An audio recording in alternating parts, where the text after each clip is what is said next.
কি হবে বেঁচে থেকে অযথা বিদ্যা শিখে যদি না গড়তে পারি শোষণবিহীন সমাজটাকে? বলেন কি হবে বেঁচে থেকে? কি হবে ছাত্র সেচে চুমু খেয়ে সনদ খানা যদি হয় বিদ্যালয়টা পতিতাদের আড্ডাখানা? কি হবে ছাত্র সেচে চুমু খেয়ে সনদ খানা যদি হয় বিদ্যালয়টা পতিতাদের আড্ডাখানা? এর চেয়ে মরাই ভালো দেশ ছেড়ে যাওয়াই ভালো, এর চেয়ে মরাই ভালো দেশ ছেড়ে যাওয়াই ভালো। কি হবে ধোঁকা দিয়ে বিবেকটাকে?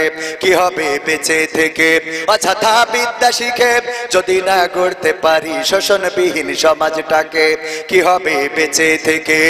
কি হবে যুবক নামের বোঝা হয়ে এই ধরাতে যেখানে মা বোনেরা ধর্ষিতা হয় দিনে রাতে?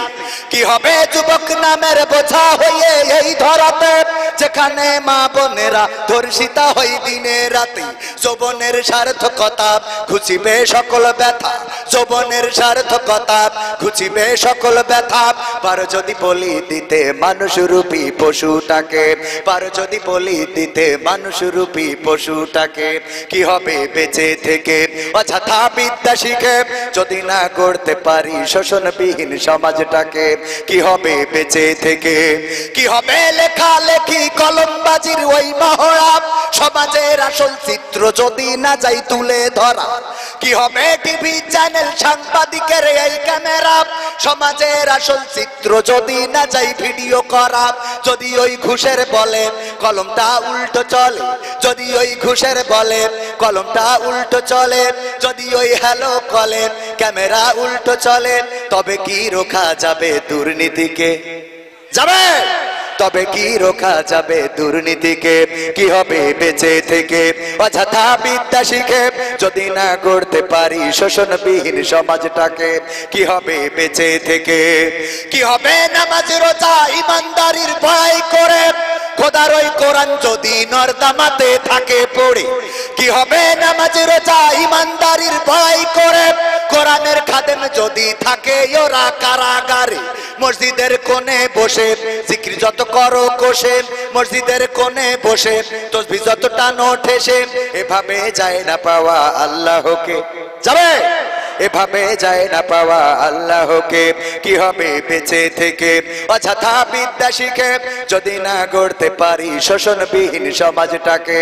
কি হবে বেঁচে থেকে? কি হবে আজরাইল আসবে যবে মাটিতেই পড়ে রবে, আজরাইল আসবে যবে মাটিতেই পড়ে রবে, কোনো কাজে লাগবে না ওই প্রাসাদটাকে? লাগবে। ওই প্রাসাদের জায়গায় প্রাসাদ থাকবে, অর্থের জায়গায় অর্থ থাকবে। আপনার ব্যাংকের নমিনি যাকে করেছেন যদি স্ত্রীকে করে থাকেন, স্ত্রী আপনার টাকাটা উঠাতে পারবে না? পারবে না। আপনার স্ত্রী টাকাটা উঠাবে। যদি সন্তানকে করে থাকেন সন্তান টাকাটা উঠাবে। যদি আপনি নমিনি মা বাবাকে করে যান, ভাইদেরকে করে যান, সেই টাকা উঠাবে। আপনার জায়গা জমি পড়ে থাকবে, আপনার অর্থ কড়ি সব পড়ে থাকবে, শুধু আপনি নিঃস্ব অসহায় হয়ে তিন টুকরা কাপনে মুড়িয়ে এই পৃথিবী থেকে চলে যাবেন। এই পৃথিবীর পরে আপনাকে আর কোনোদিন দেখা যাবে? একবারও কি চিন্তা করেছেন? কবরের কাছে যান, ওই যে রওজার কাছে যান, কবরস্থান যেখানে সেখানে যান, যে জিজ্ঞাসা করেন ওগো কবরের মাটি কয়দিন আগে তুমি আমার বাবাকে ডেকে নিয়েছো?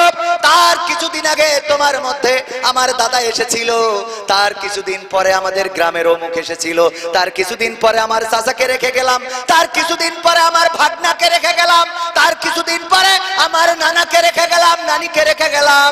ওগো কবরের মাটি বলো দেখি এখন তুমি কার পথে আছো? কবরের মাটি যেন রিপ্লাই করে বলে দেয়, ওগো আল্লাহর বান্দা, ওগো কলকাতার মুসলমান, ওগো বাংলাদেশের মুসলমান, কান খুলে শুনে নাও, এবারের পালাটা তোমার হয়ে যেতে পারি।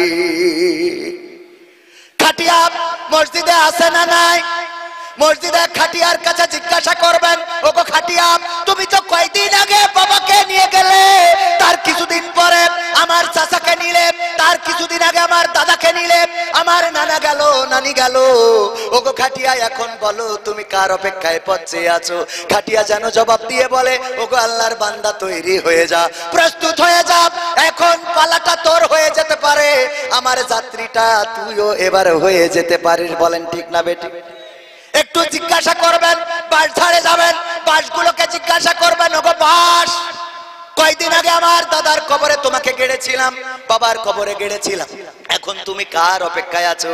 বাস যেন ডেকে বলে, আমি এখন তোর কবরের ওই সালি হওয়ার জন্য অপেক্ষায় আছি।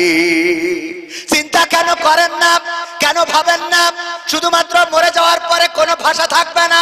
একটাই ভাষা, সাজিয়ে গুজিয়ে দে মোরে সজনী তোরা, সাজিয়ে গুজিয়ে দে মোরে, সাজিয়ে গুজিয়ে দে মোরে সজনী তোরা, সাজিয়ে গুজিয়ে দে মোরে। বড়ই পাতার গরম জলে শুয়াইয়া মশারির তলে, বড়ই পাতার গরম জলে, বড়ই পাতার গরম জলে শুয়াইয়া মশারির তলে, আতর গোলাপ চন্দন মেখে দে ও সজনী তোরা, সাজিয়ে গুজিয়ে দে মোরে। এত রঙিন এত কাপড় কিছুই ভালো লাগে না মোর, এত রঙিন এত কাপড়, এত রঙিন এত কাপড় কিছুই ভালো লাগে না মোর, সাদা কাফন আমায় পরাই দে সজনী তোরা, সাজিয়ে গুজিয়ে দে মোরে, সাজিয়ে গুজিয়ে দে মোরে সজনী তোরা, সাজিয়ে গুজিয়ে দে মোরে। এত জমি এত বাড়ি আমি কি সহিতে পারি, এত জমি এত বাড়ি, এত জমি এত বাড়ি আমি কি সহিতে পারি, বাঁশের দোলায় আমায় তুলে দে সজনী তোরা, সাজিয়ে গুজিয়ে দে মোরে। এই ছাড়া আর কি কোনো ভাষা থাকবে? এই ছাড়া আর কোনো ভাষা থাকবে না। এই জন্য আমার ভাইয়েরা, জীবন দশায় ভালো আমল করার দরকার আছে না নাই? আমার আল্লাহ বললেন, ও আমার বান্দারা যদি জান্নাত পেতে চাও তাইলে দুটা কাজ করে দাও, আমার কাছে ব্যবসা করো, আমার সাথে ব্যবসা করো।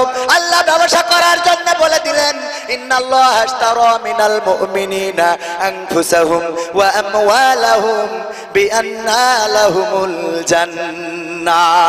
আল্লাহু আকবার।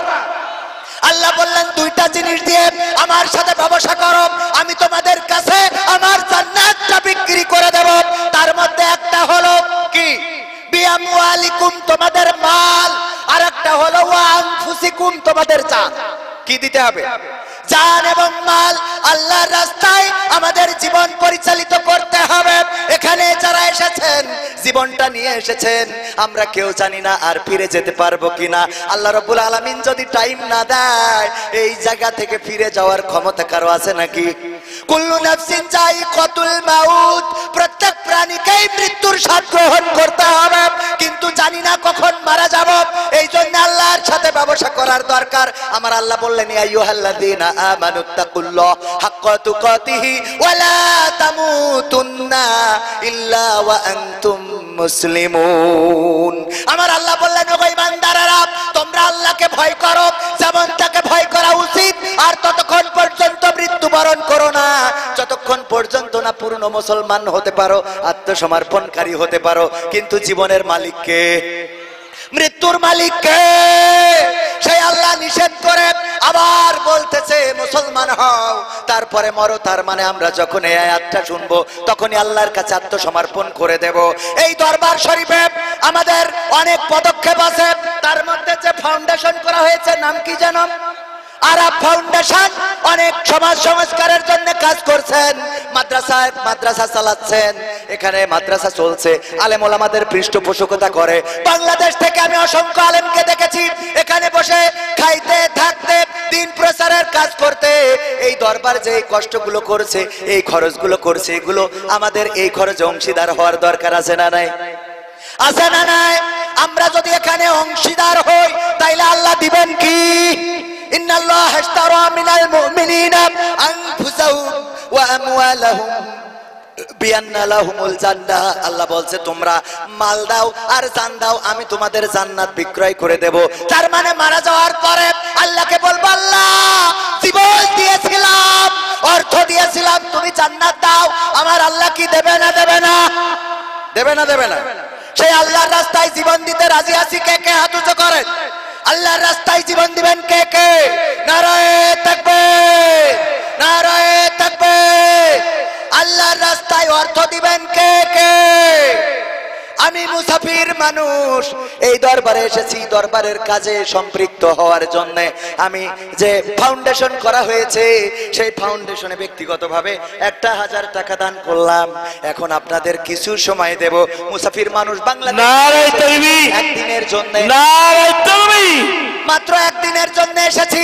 কাল আবার এখান থেকে সেরা আর একটা মাহফিল রয়েছে ছোট বামুনিয়া, সেখানে যেতে হবে। অল্প সময় মুসাফির মানুষ আমার হাতে একটু হ্যান্ডশেক করে, এই হাতে মুসাফা করে এই দরবারের জন্য, এই সমাজ গঠনমূলক কাজের জন্য অংশীদার হয়ে যাবেন। রাজি আছেন? রাজি আছেন? তাহলে আমি এখানে বসছি, একটু হাত মিলিয়ে যাবেন যে যা পারেন। 1 টাকা, 2 টাকা, 5 টাকা, 10 টাকা। আমি মুসাফির মানুষ, আল্লাহর নবী বলেছেন মুসাফিরের দোয়া কবুল হয়। সুতরাং আপনারা আসবেন, আমার সাথে মুসাফা করে দিয়ে যাবেন। আস্তে আস্তে আসেন, আস্তে আস্তে আসেন। হযরত এখন থাকছেন, আপনাদের মুসাফা করা শেষ না হওয়া পর্যন্ত উনি যাবেন না, দেওয়া শেষ না হওয়া পর্যন্ত। একদিক থেকে আসেন আর একদিকে যান, পূর্ব সাইড দিকে আসেন। আপনারা পশ্চিম দিক থেকে আসবেন না, পূর্ব সাইড দিকে আসেন, পূর্ব সাইড দিয়ে আসেন, পশ্চিম দিকে যান, পূর্ব সাইড দিকে আসেন, পশ্চিম দিকে যান। নারায়ে তাকবীর, নারায়ে তাকবীর, নারায়ে তাকবীর। মহান ইসালে সওয়াব, মহান ইসালে সওয়াব আলা হযরত মাওলানা কবির বিন সামাদ সাহেব, পীর সাহেব হুজুর কেবলা।